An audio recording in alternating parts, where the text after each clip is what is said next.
આગળ વાત કરીશું ઝેરી દારૂના કહેર પર।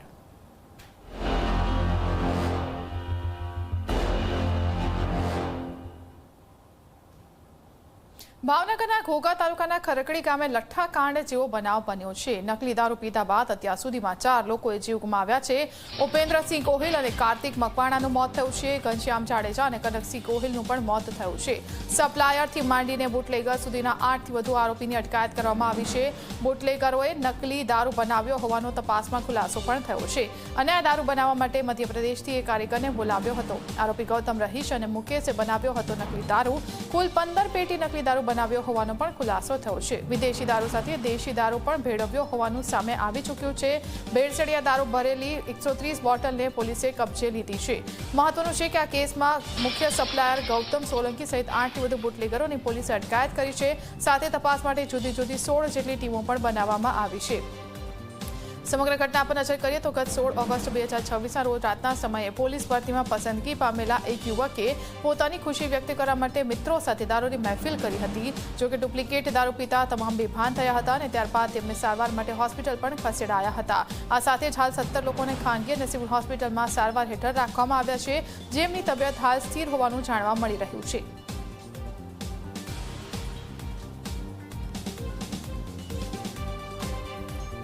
બધા મીટિંગ કરી છોકરા વાડીઓમાં કારણ એક છોકરો પોલીસમાં ભરતી થઈ ગયો ને એ હાલ છોકરાને બધાને પાર્ટી આપેલી।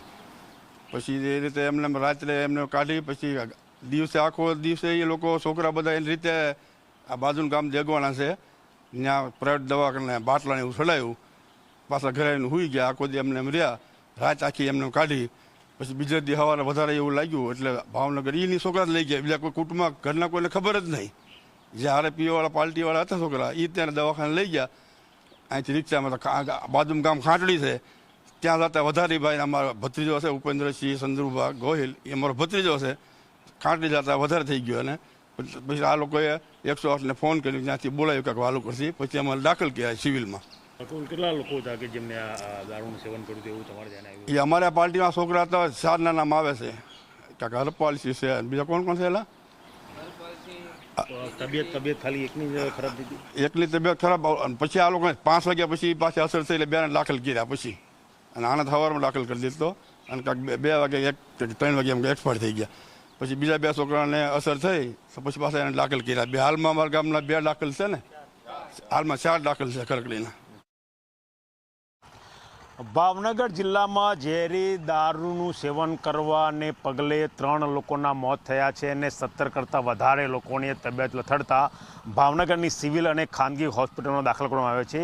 આ ઘટના ત્યારે પ્રકાશમાં આવી જ્યારે ભાવનગર જિલ્લાના ખરકડી ગામના એક યુવકનું મોત દારૂ પીવાને પગલે થયું।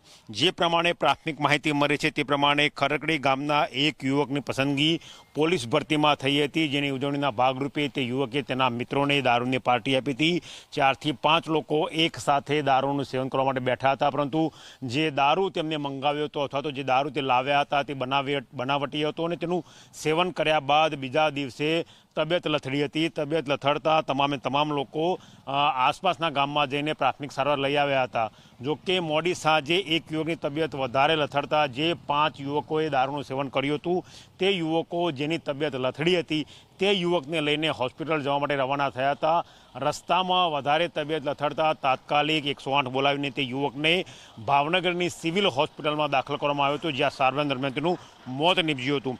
બાકીના જે 4 યુવકો હતા તેમની તબિયત પણ વધારે લથડી હતી અને તેમને પણ તાત્કાલિક હોસ્પિટલમાં દાખલ કરવાની ફરજ પડી હતી। હાલ જે પ્રાથમિક માહિતી મળી રહી છે તે મુજબ આ ઝેરી દારૂનું સેવન કરવાથી અત્યાર સુધી 3 લોકોના મોત થઈ ચૂક્યા છે, 17થી વધારે લોકો સારવાર હેઠળ છે। પોલીસે આ ઘટના અંગે ગુનો દાખલ કરીને તપાસ હાથ ધરી છે। એક મુખ્ય બુટલેગર ગૌતમ સોલંકી સાથે બાકીના જે અન્ય બુટલેગરો છે તેમની અટકાયત કરીને વધુ તપાસ હાથ ધરવામાં આવી છે। જે પ્રાથમિક માહિતી મળી રહી છે તે પ્રમાણે જે મુખ્ય બુટલેગર છે તેને મધ્યપ્રદેશથી એક વ્યક્તિને બોલાવ્યો હતો અને બનાવટી દારૂ બનાવ્યો હતો, જે લગભગ 15 પેટી લગભગ 250 કરતાં વધારે બોટલ હતી જેનું વિતરણ થયું હતું। પોલીસે મોટાભાગની બોટલો રિકવર કરી છે, બાકીની તપાસ શરૂ કરી છે અને જે પણ કોઈ વ્યક્તિએ આ જે દારૂ છે તેનું સેવન કર્યું હોય તેને તાત્કાલિક સામે ચાલીને સારવાર કરવાનો અથવા તો તંત્રનો સંપર્ક કરવાની અપીલ કરેલી છે। કેમેરા પર્સન એસપી શર્મા સાથે ગૌરવ પટેલ, ઝી મીડિયા, ભાવનગર।